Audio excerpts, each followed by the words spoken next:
je me dois, avant d'oublier, de vous transmettre les salutations de l'Assemblée de Rouen, le RM, Église Rouen Métropole, et du pasteur principal, notre frère Sébastien Saclier.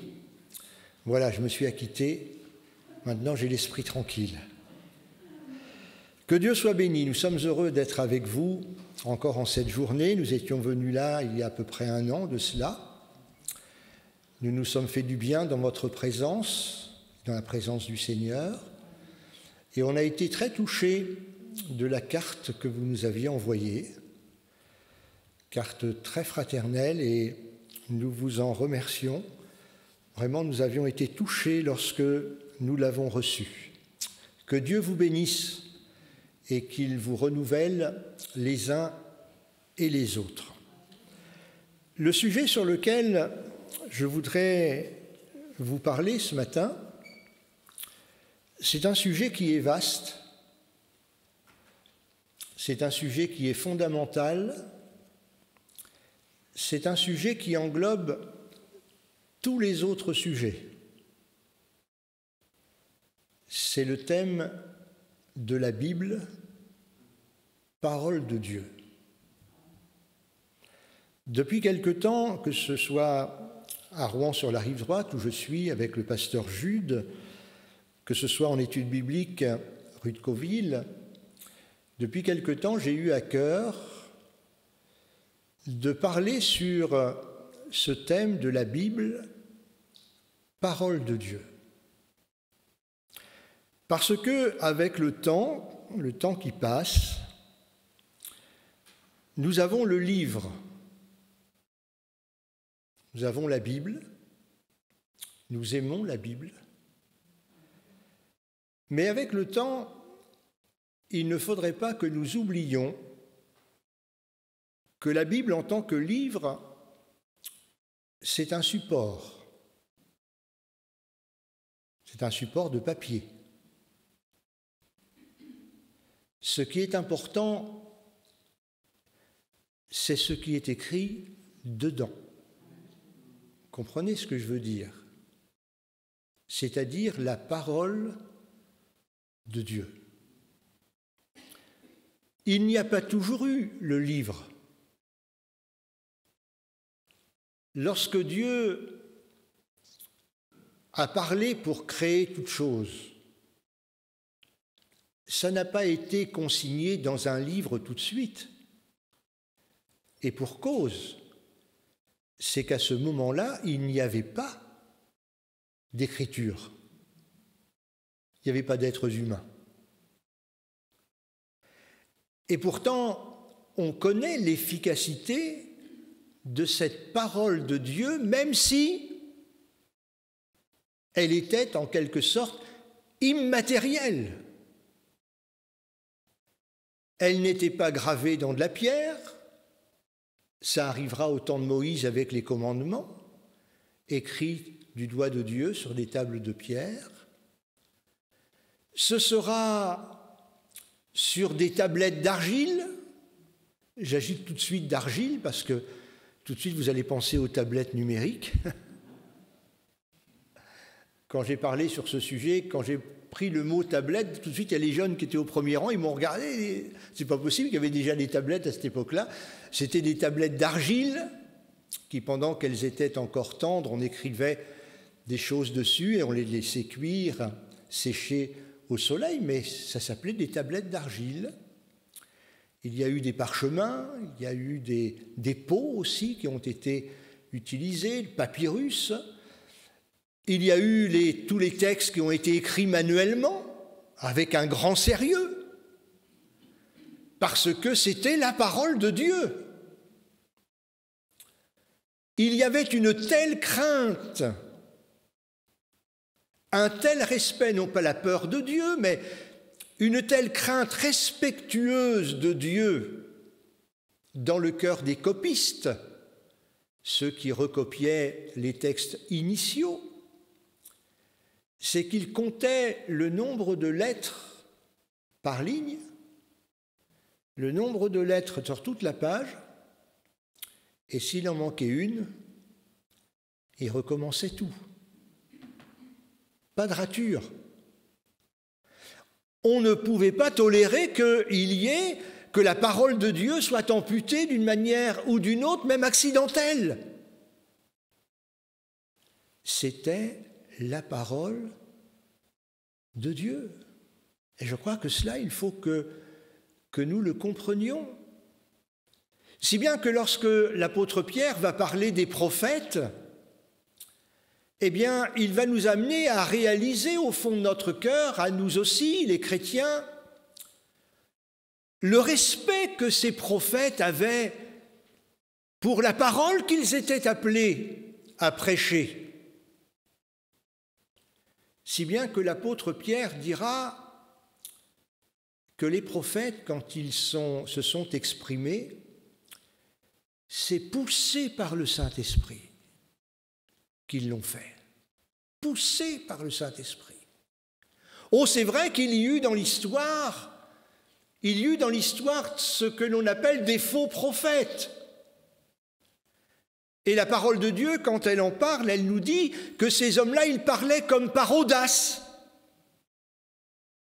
Il y avait un certain culot, en quelque sorte. En attribuant ou en mettant dans la bouche de Dieu des paroles que le Seigneur n'avait pas dites. Alors, pour reconnaître les uns par rapport aux autres ce qui était conseillé, ce qui était dit, c'était un moyen de discernement. Si la parole dite vraiment au nom de Dieu ou soi-disant au nom du Seigneur se réalise, c'est que la parole vient de Dieu. Si elle reste sans effet, eh bien c'est que ce prophète, en quelque sorte, entre guillemets, a parlé par audace. Donc pour l'apôtre Pierre, les choses sont bien marquées. C'est poussé par le Saint-Esprit que des hommes ont parlé de la part du Seigneur. Ceci dit, en introduction, je voudrais vous emmener avec moi dans la deuxième épître de Paul à Timothée. 2 Timothée, on va lire déjà au chapitre 1er.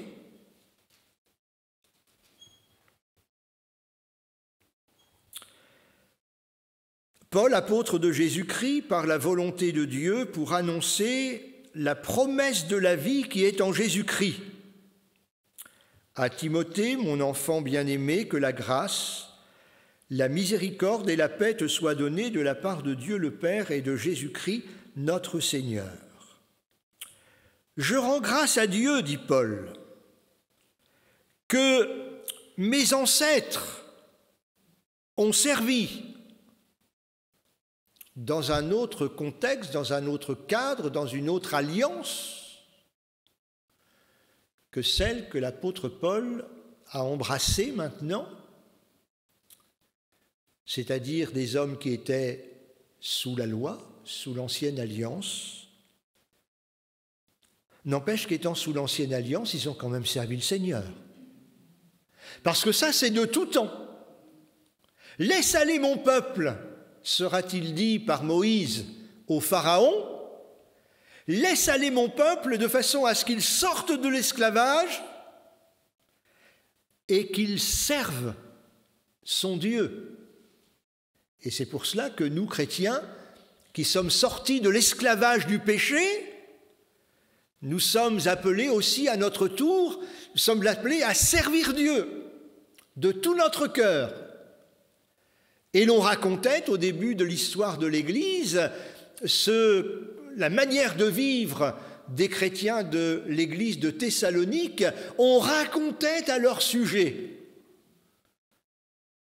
comment ils avaient abandonné les idoles dans lesquelles ils croyaient, qu'ils servaient.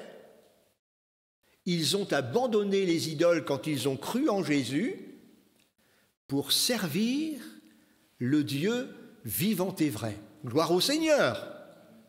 Et c'est à cela que nous sommes appelés, mes frères et sœurs, chacun en fonction de la place que nous occupons dans le corps de Christ. Mais une chose est certaine, c'est que dans le corps de Christ, nous y avons chacun une fonction. Ce n'est pas parce que c'est une petite fonction qu'elle est anodine ou qu'elle ne sert à rien. Est-ce que je peux vous poser une petite question d'anatomie humaine? Les plus petits os du corps humain, c'est quoi? Ma femme me fait des gestes. Parce qu'elle connaît le prédicateur. C'est pas le fémur. Elle m'a fait ça, ma femme. C'est les petits os qui sont dans l'oreille. 3 petits os, le marteau, l'enclume et l'étrier. C'est minuscule, mais c'est ce qui nous permet d'entendre. C'est ce qui permet au musicien d'accorder son instrument. C'est même ce qui nous permet d'avoir de l'équilibre. Parce que nos oreilles aussi n'ont pas seulement une fonction pour entendre, elles ont une fonction pour nous tenir en équilibre. Ces petits os, ils font partie de notre grand corps humain. Et même si nous sommes dans l'Église de Jésus le plus petit os qui soit, nous faisons partie du corps. Et mon frère, ma sœur, que ce soit un jeune, que ce soit un plus âgé, nous sommes utiles dans le corps de Christ. Alors l'apôtre Paul dit « Mes ancêtres ont servi Dieu » dans le contexte de la loi, de l'ancienne alliance. Maintenant que Jésus-Christ est venu, que nous sommes entrés dans l'alliance de la grâce, eh bien, nous servons Dieu. Et il dit que je sers, que mes ancêtres ont servi et que je sers avec une conscience pure. Je rends grâce à Dieu de ce que nuit et jour, je me souviens continuellement de toi dans mes prières, me rappelant tes larmes, désirant te voir afin d'être rempli de joie, gardant le souvenir de la foi sincère qui est en toi. Elle habita d'abord dans ton aïeul, ta grand-mère Loïs, et dans ta maman Eunice, et qui, j'en suis persuadé, habite aussi en toi. Ça s'est fait très jeune dans le cœur de Timothée. Et mamie et maman n'y étaient pas pour rien. C'est important, une mamie et un papy chrétien. C'est important pour les petits-enfants, même quand ils ne s'appellent pas Timothée. Parce que tout petit, on leur transmet ce qui est dans notre cœur. On ne leur transmet pas seulement comment utiliser une machine à coudre, comment on fait un flanc, comment on fait le jardin, comment on fait. Ce sont des choses à transmettre. Malheureusement, il y a plein de choses qui se perdent. Mais dans le domaine spirituel, nous avons une responsabilité de transmission. Le désir de servir Dieu était dans le cœur des ancêtres de Paul, Saul de Tarse auparavant. Et ce désir de servir Dieu a été resté dans son cœur. Il a commencé à faire des études pour grandir dans la religion de ses pères. Mais le jour où il a rencontré Jésus-Christ, il s'est engagé pour servir le Seigneur. Que veux-tu que je fasse, Seigneur? Et ce processus de transmission se retrouve également entre la mamie, la maman de Timothée, et Timothée va devenir un serviteur de Dieu. Béni soit le Seigneur. C'est pas rien quand il y a des jeunes qui rendent ce témoignage et qui disent « Je suis né dans une famille chrétienne », mais gloire à Dieu. Quelquefois, il y a des jeunes qui font des complexes. Je dis « Mais moi, quand je vais donner mon témoignage, quand je vais me faire baptiser, j'ai rien à dire. J'ai pas fait assez de bêtises. Je me suis bien comporté parce que Parce que mes parents m'ont bien élevé. On ne doit quand même pas avoir honte d'avoir été bien élevé par nos parents. Et c'est quelque chose de grand que de pouvoir dire, eh bien, je bénis Dieu de ce que je n'ai pas marché dans les souillures du monde comme les jeunes garçons ou filles voulaient m'y entraîner. Le Seigneur avait les yeux sur moi, papa, maman, etc. ont prié pour moi. Et j'ai été préservé. C'est pas pour autant que j'ai été un saint. Parce que j'ai eu besoin de me repentir. Mais les yeux du Seigneur étaient sur moi et lorsque le moment favorable a été là, eh bien je parle de moi maintenant.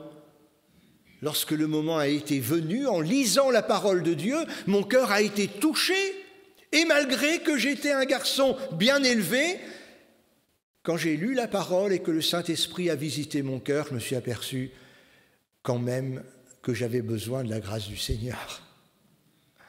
Et ce jour-là, j'ai donné mon cœur à Jésus et j'ai décidé de servir le Seigneur. C'est pourquoi, écrit Paul, « Je t'exhorte à ranimer le don de Dieu que tu as reçu par l'imposition de mes mains, car ce n'est pas un esprit de timidité que Dieu nous a donné, mais un esprit de force, d'amour et de sagesse. N'aie donc point honte du témoignage à rendre à notre Seigneur, ni de moi son prisonnier, mais souffre avec moi pour l'Évangile par la puissance de Dieu qui nous a sauvés et nous a adressé une sainte vocation, non à cause de nos œuvres, mais selon son propre dessein et selon la grâce qui nous a été donnée en Jésus-Christ avant les temps éternels et qui a été manifestée maintenant par l'apparition de notre Sauveur Jésus-Christ, qui a détruit la mort et qui a mis en évidence la vie et l'immortalité par l'Évangile. C'est pour cet Évangile que j'ai été établi prédicateur et apôtre, chargé d'instruire les païens. L'Évangile, qu'est-ce que l'Évangile ? C'est une autre terminologie qui exprime la parole de Dieu. C'est ce qui fait la force de l'Évangile. Et l'apôtre Paul a pu écrire « Je n'ai pas honte de cet Évangile » parce que c'est la puissance de Dieu qui sauve les êtres humains. La parole de Dieu, l'Évangile, c'est une parole qui est puissante.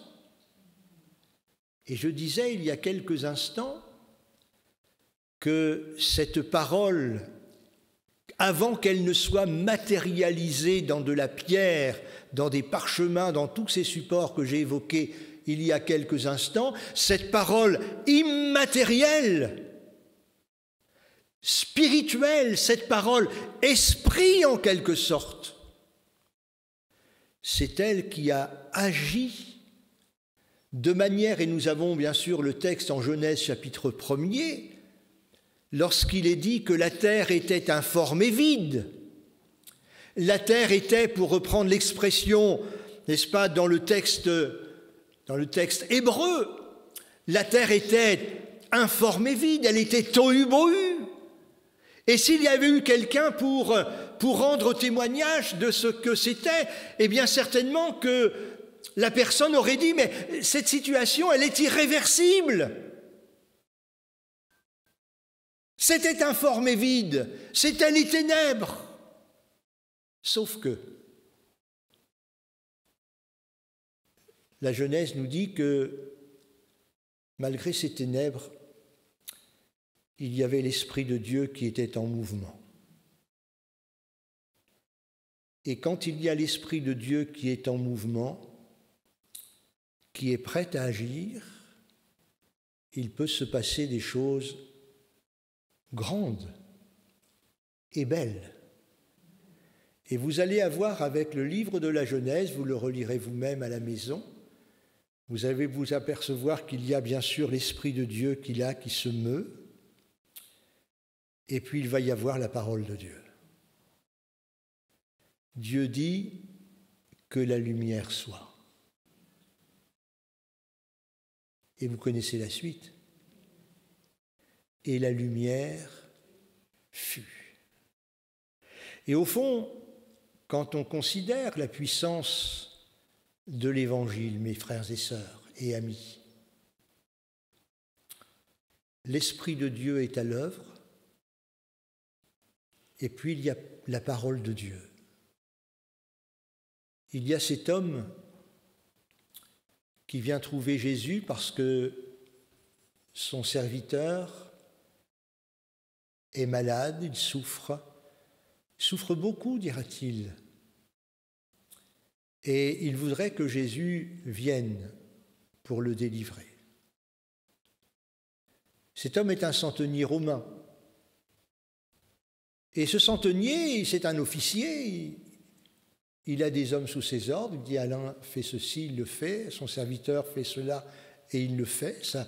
Sa parole a un pouvoir en tant qu'officier, mais un pouvoir limité parce que c'est un pouvoir d'homme. Mais se tournant vers Jésus, c'est à lui qui va dire Seigneur, toi, dis un mot.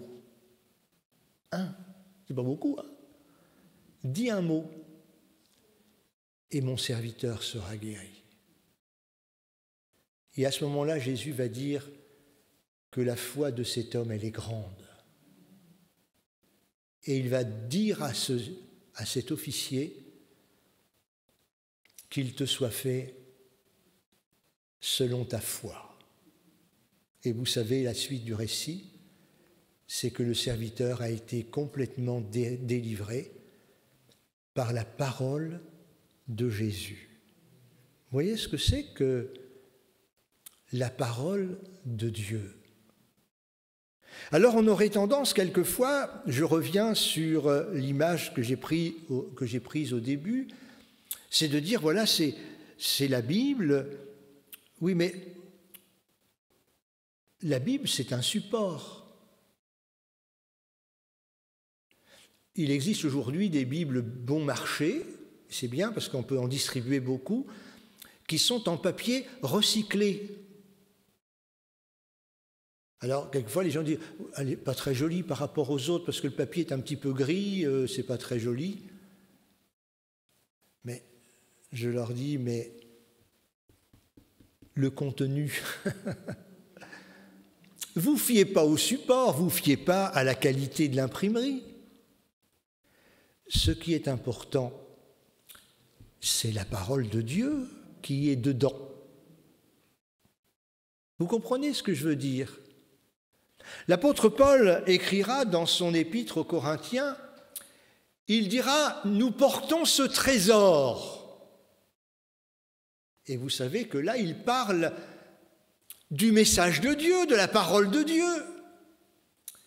Il dit « Nous portons ce trésor dans des vases de terre ». Des vases de terre, ce ne sont pas des vases précieux. D'ailleurs, le même apôtre parlera et dira que dans une maison, il n'y a pas que des vases d'honneur, des vases prestigieux, en or ou en argent. Il dira aussi il y a des vases qui sont des vases d'un usage vil, d'un usage courant dans la maison.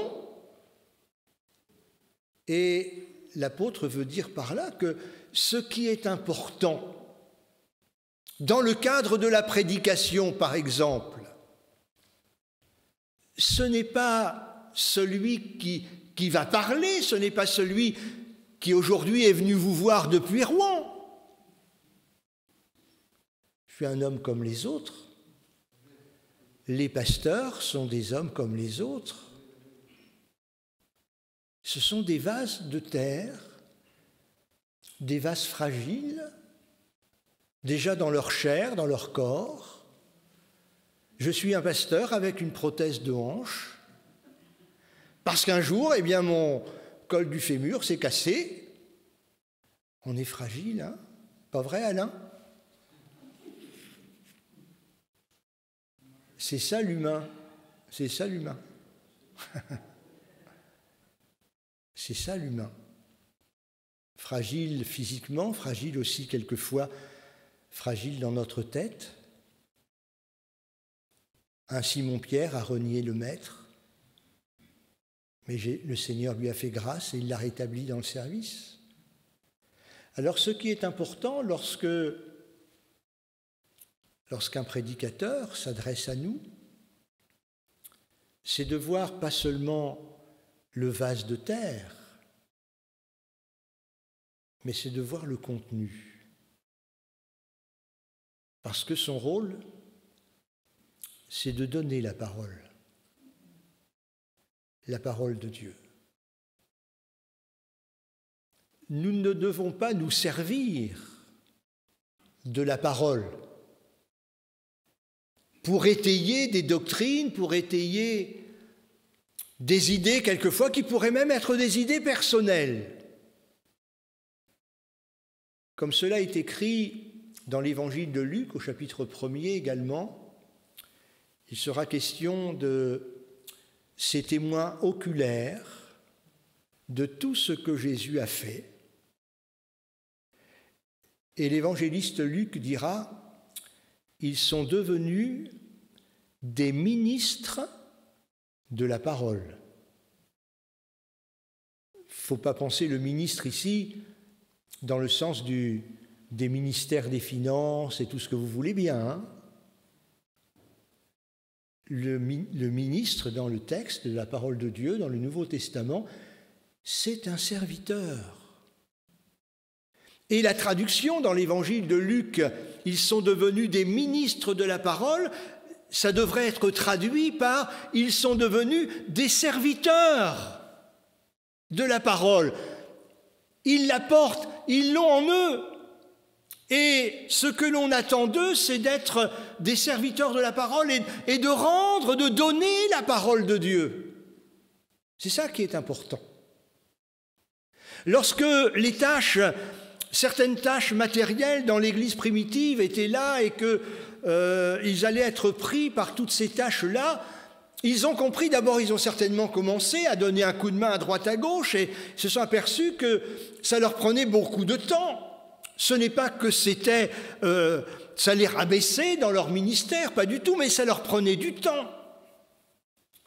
Alors ils ont décidé de nommer des diacres et puis ensuite des diaconesses qui se chargeraient de ces tâches-là. Et ils vont dire, et nous continuerons de nous attacher à la parole et à la prière. Parce que c'était de cela qu'il fallait qu'ils soient remplis. Et quand on considère dans Éphésiens chapitre 4, sous la plume de l'apôtre Paul, n'est-ce pas, la mention de ce que sont les ministères, il sera parlé de l'apôtre, il sera parlé du prophète, il sera parlé de l'évangéliste et des pasteurs, docteurs ou enseignants. Mais ce sont des ministères de la parole. Et c'est ça qui est important. Devons être des hommes et des femmes qui aiment la parole de Dieu. Qui aiment la parole de Dieu. Nous connaissons ces passages qui sont mentionnés, n'est-ce pas, dans les Écritures, quand il sera dit « Seigneur, je dévore ta parole ». Vous savez ce que ça veut dire, dévorer, hein? C'est pas manger comme ça du bout des lèvres. Quand c'est très bon, oui, on essaye de garder le goût un petit peu plus longtemps. Hein? On comprend ce que ça veut dire, je dévore ta parole. Ou encore ce verset qui dit, Seigneur, ta parole vaut pour moi plus que beaucoup d'or. Ça veut dire quelque chose, ça vous croyez pas? Ta parole vaut plus que beaucoup d'or. Il faut que l'Église, dans les temps dans lesquels nous sommes, reste une Église, et je crois que c'est le cas au Tréport. Une Église qui reste attachée à la parole de Dieu. Le premier élément qui est mentionné au début des Actes des Apôtres pour nous donner une image sur le fonctionnement de l'Église primitive, c'est qu'ils persévéraient dans l'enseignement des apôtres. Il faut que la parole de Dieu reste le socle de la vie de l'Église, avec la prière, bien sûr. Avec la prière, avec la communion fraternelle, avec la fraction du pain, ces 4 éléments importants. Mais il faut que la parole de Dieu reste vraiment notre besoin, notre nourriture quotidienne.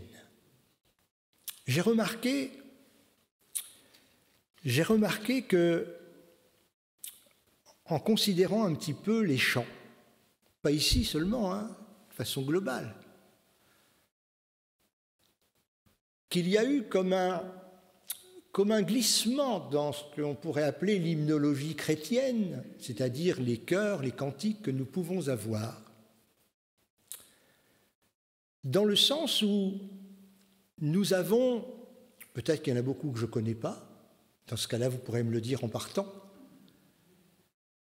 nous avons très peu aujourd'hui de chants qui mettent en valeur la parole de Dieu. Dans les recueils, autrefois, vous aviez des tables des matières par thème. Vous avez un thème sur Dieu, le Saint-Esprit, sur Jésus, sur la naissance de Jésus, etc., sur l'Esprit, la vie de l'Esprit, et différents thèmes. Et il y avait un des thèmes, c'était la Bible, la parole de Dieu. Et aujourd'hui, eh bien, je constate, j'espère que je me trompe, mais je constate que dans l'hymnologie contemporaine, on chante peu la parole de Dieu. Alors, pour ça, il faut puiser dans les textes un petit peu anciens, enfin pas si vieux que ça. Divine parole. Déjà, on donne à la parole son caractère divin. Au commencement, écrit Jean, était la parole. La parole, elle était avec Dieu, mais la parole, elle était Dieu. La parole, elle est Dieu. La parole, elle est l'expression de Dieu. Elle émane de Dieu. Vous voyez que ce n'est pas simplement un livre. Elle est divine, la parole. Divine parole qui soutient ma foi. Comment puis-je être soutenu quand tout s'ébranle autour de moi? Qu'est-ce qui va me donner de la force? Les chrétiens s'appuyaient sur quoi dans les moments de difficulté, les moments de persécution? Divine parole qui soutient ma foi, ta clarté me console. Viens briller en moi lorsqu'un voile sombre s'étend sur mon cœur, comme ça arrive dans toute la vie de tous les chrétiens, comme le disait Jocelyn tout à l'heure. Tu dissipes l'ombre d'un rayon vainqueur. Message si tendre du Sauveur en croix, qu'il est doux d'entendre ces mots. Viens et crois. Par son sacrifice, ineffable don, la loi, la justice font place au pardon. Que ce triste monde t'écoute en tout lieu, ô Bible, et réponde à l'appel de Dieu. Que toute âme humaine par toi trouve enfin, en brisant sa chaîne, le bonheur sans fin. Divine parole qui soutient ma foi, ta clarté console. Alors, viens briller en moi. L'homme de Dieu, dans son hymne à la parole de Dieu, disait Ta parole, elle est une lampe à mes pieds, elle est une lumière sur mon sentier. Il avait donné cet encouragement pour les jeunes. Comment le jeune homme rendra-t-il pur son sentier? En se dirigeant d'après ta parole. Vous comprenez ce à quoi je voulais aboutir ce matin? C'est que nous soyons des gens qui aiment la parole, qui la dévorent, qui s'en nourrissent, que ce soit notre pain quotidien. Et lorsqu'il va y avoir, ou s'il y a déjà des turbulences dans notre vie, s'il y a des doutes, s'il y a des craintes, avec notre lecture de la parole de Dieu, tout cela va s'estomper, parce que c'est la parole du Seigneur. Ce n'est pas la parole d'un homme, c'est Dieu qui s'est exprimé pour nous, et Dieu veille sur sa parole.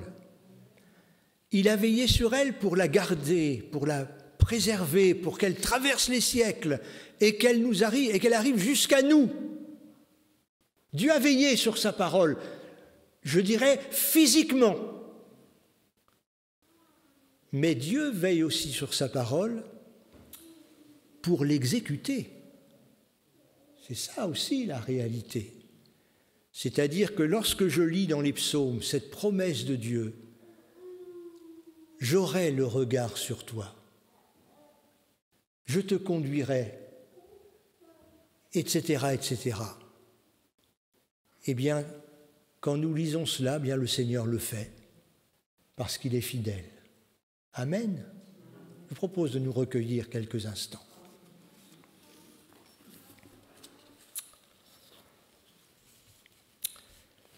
Seigneur, cette parole, elle est bénie. Cette parole, elle est puissante. Cette parole, elle est éternelle. Elle a traversé les siècles et elle reste intacte. Parce que ce n'est pas une parole d'homme.